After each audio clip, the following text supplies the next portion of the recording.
All right. Welcome to Strategy Shift podcast, where we talk strategy in business, product marketing, sales, and more. Today, we have a chat with myself, Terry D, and Greg Andrushchenko from Strategy Shift. We're all together. This is a very first time we're putting together an interview podcast. We want to talk about today about post-merger integration.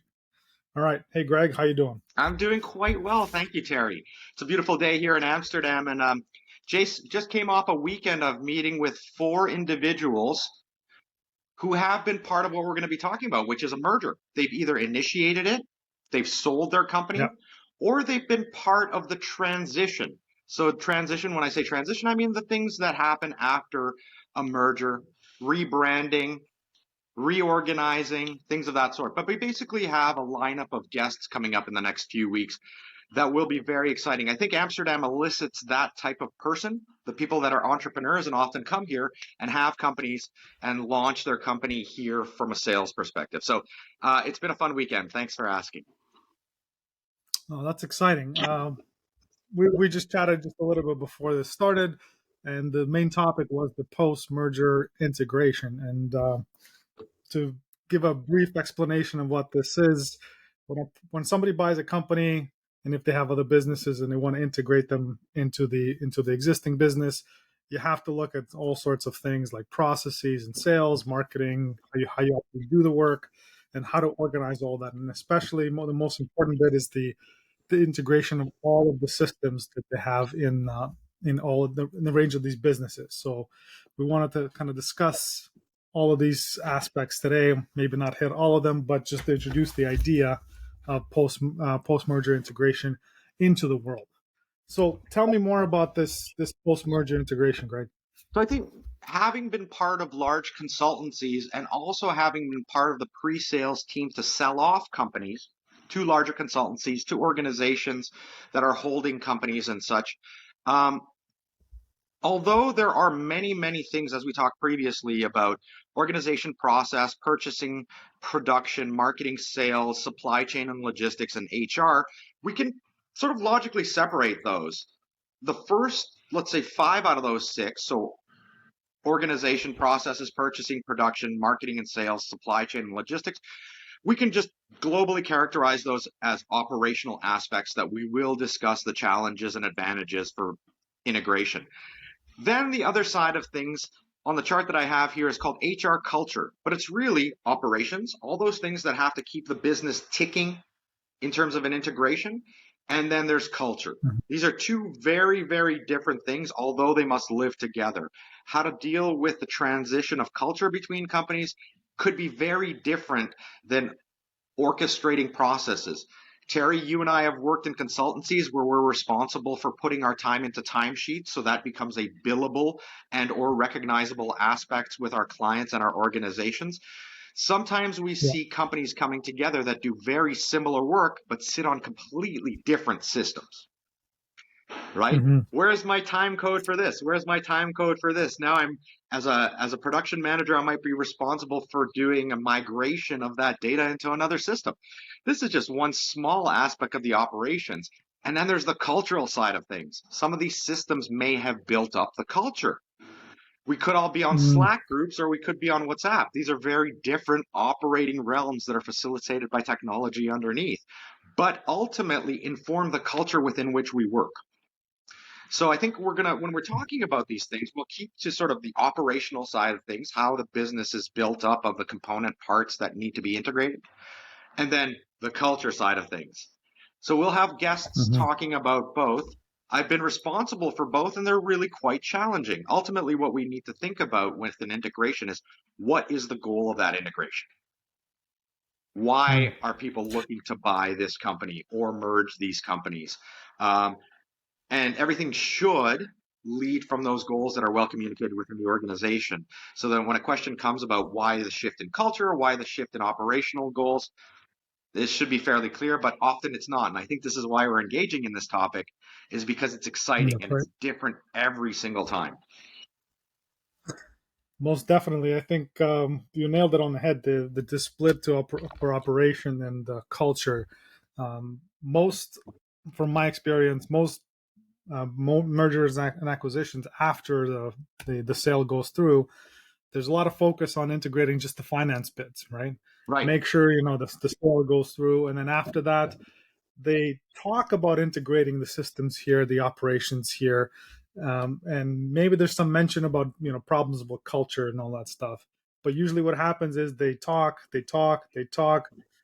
Clients come in, problems need to be solved, and everything just kind of, all right, let's do it the old way and see what happens. And then 3 years down the road, it's a mess, You're right. right? And the old way is Uh, really starting with that finance first. It makes sense. People are buying and selling companies. There are large volumes of money being exchanged. So the traceability of that through the finance systems needs to be organized, often at the cost of the other things, whether it be things in the operational realm or whether it be things in the cultural realm. Um, we've seen this mhm, all before. I think we'll see it at different scales. Um, but yeah, I think you also nailed it. Is that's usually where it starts because the priority is on the sale. What did we buy? What are we going to get out of it? A very pragmatic way to look at this, and we can be devil's advocates challenging this as well as a red, amber, green status on these things. How is the red, amber, green of the operational integration, the tools and such? And then how's the cultural integration going? Both should have their own plan and milestones to judge red, amber, green.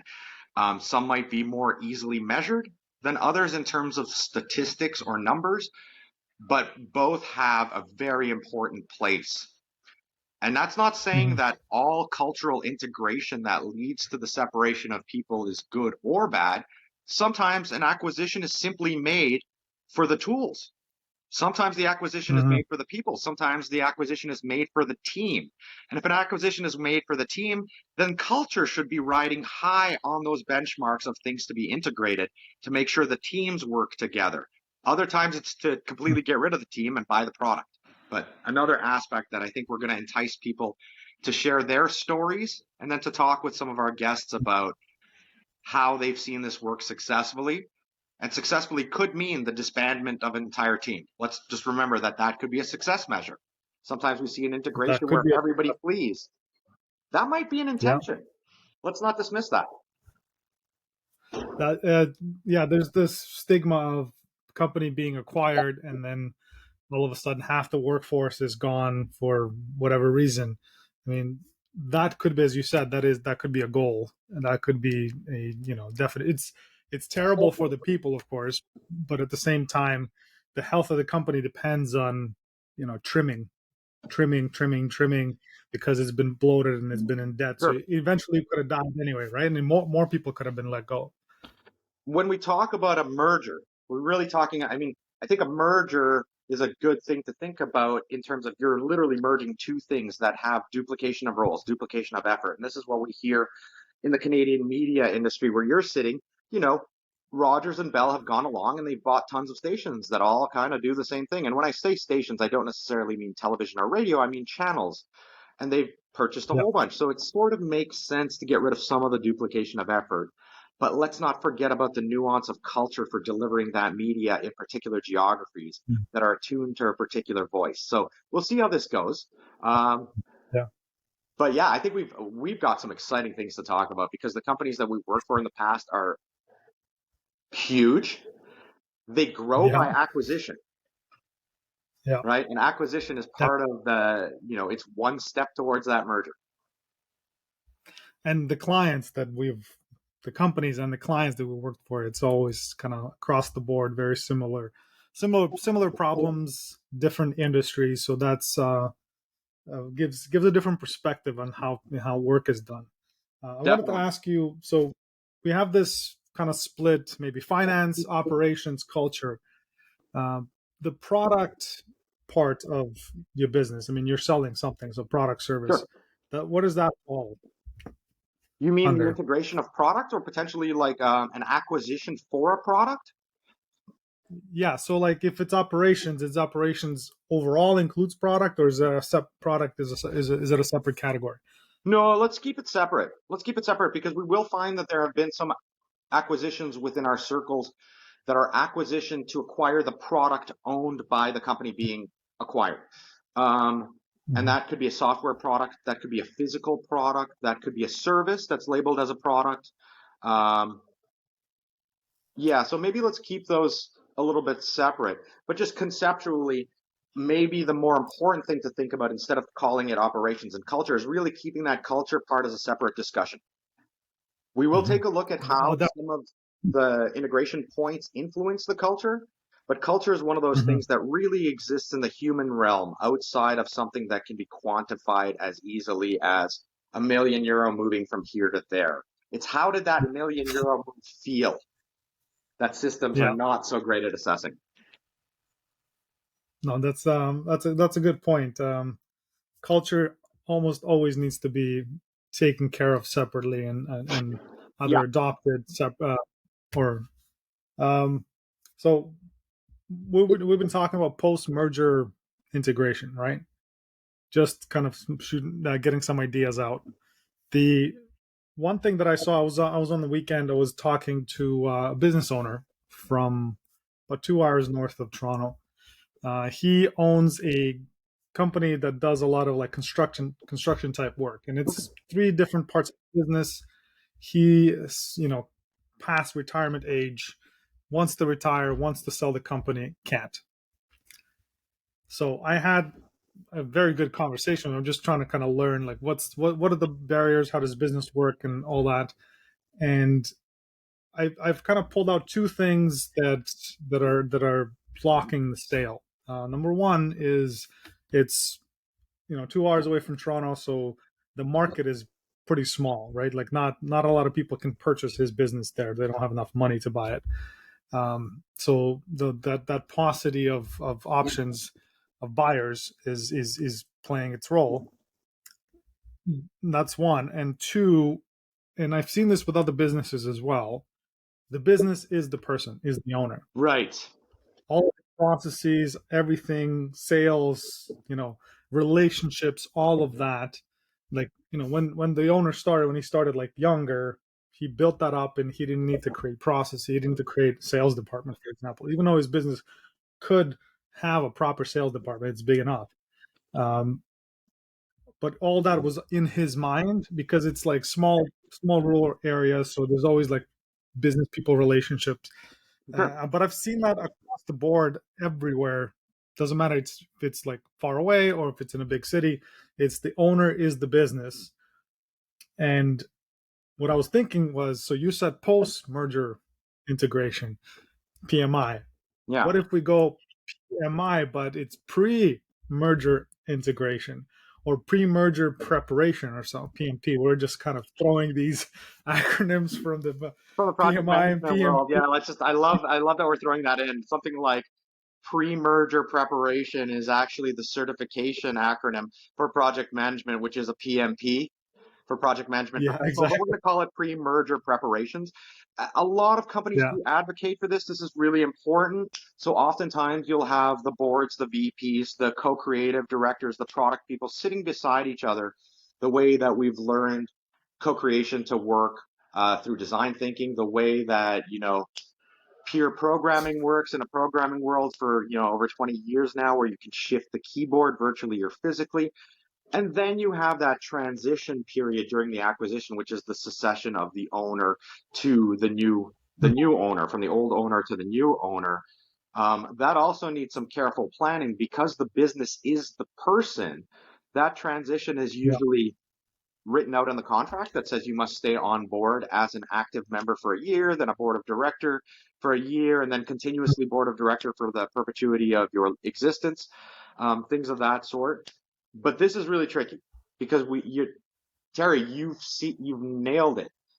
Something that's a construction business 2 hours away from Toronto does function the same as some major design industries. I mean, we have a history of things like Ogilvy.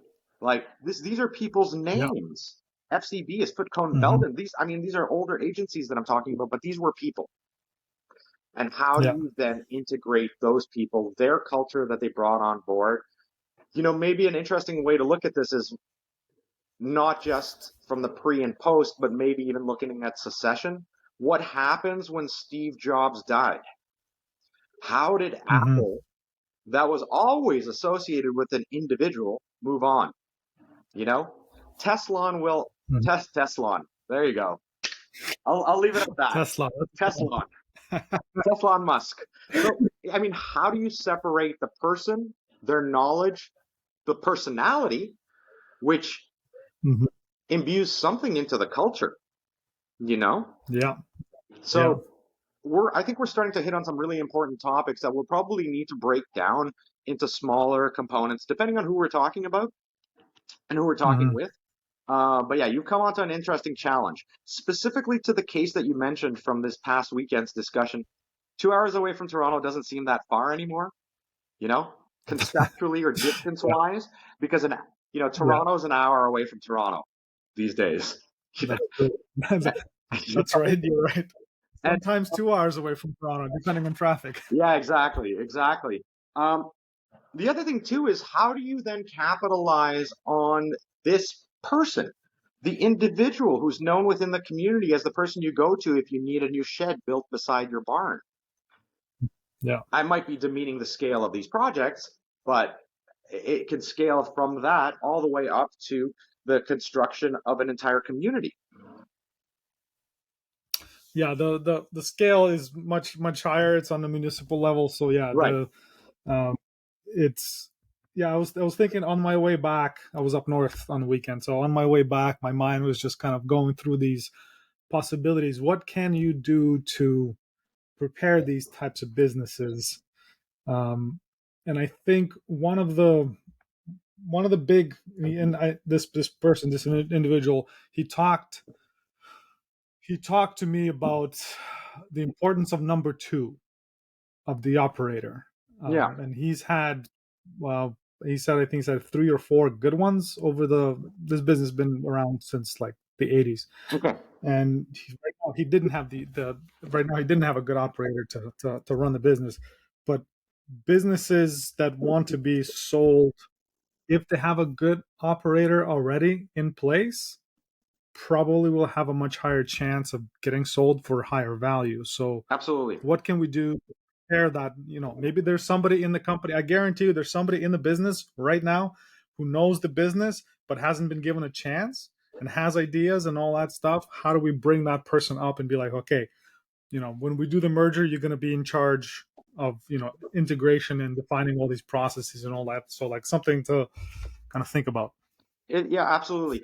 The key then, let's take this case specifically, is with the owner to find out who has everything in their head.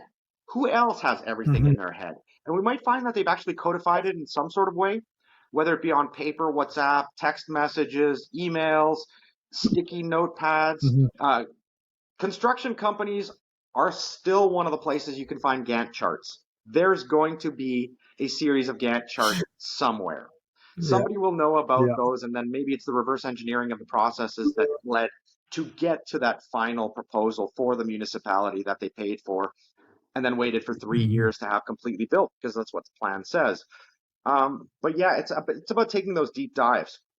It's great because once Yeah. you start at the owner, they know they want to get out of the business. They might not even see the value anymore, but it's key to find those people that, as you mentioned, may not have had the opportunity to come up, may be very good representatives of the company, and may have everything up in their head that needs to be codified for the handoff so that the operations are intact for sure.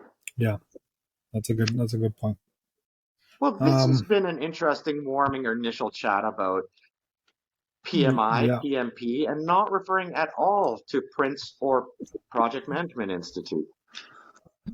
Although there's project stuff will be part of it, right? It's not like you're Absolutely. going to completely avoid project different part of it. And I know that this is a sort of our segue to these type of discussions. Both Yeah. you and I are fervent or extremely sort of committed product people, but also process Hmm. people. We come from a background of Indeed. product and project management. Um, we do believe in the integrity of the different systems, whether they be PMI, Prince, Agile, Hmm. Safe, left field Scrum. things that still come up like rational. Um, the tools that fall underneath those, whether they be homegrown, things that you have built, Terry, whether they be Hmm. Atlassian Scale, Miro, Mondays, whatever it happens to be. we'll be taking a look at how these systems ultimately inform the product driven enterprises, and then what that Hmm. means for an integration or a merger, and how does this all come Oh, together. And we'll yes. use practical Yeah, examples. We might need to anonymize some of them, but our guests, I think, will speak fairly frankly about their experiences, and we're really looking forward to seeing that happen. that's right. One more thing we will be talking about is AI, because AI is AI and it's here. Of course. I mean, So even that will be part of the discussions. Yeah.